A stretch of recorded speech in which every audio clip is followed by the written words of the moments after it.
हालत हाल के सबब हालत हाल ही गई। हालत हाल के सबब हालत हाल ही गई। शौक में कुछ नहीं गया, शौक की जिंदगी गई।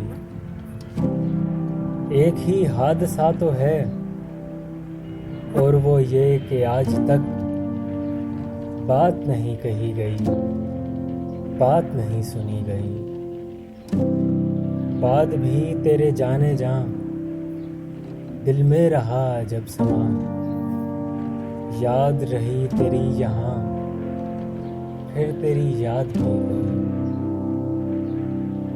उसके बदन को दी नमूद हमने सुखन में और फिर उसके बदन के वास्ते एक कबाब ही सी गई।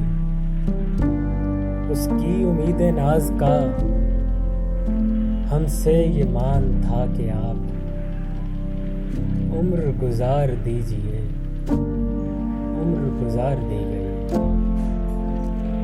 तेरे विसाल के लिए, अपने कमाल के लिए हालत दिल के थी खराब और खराब की गई।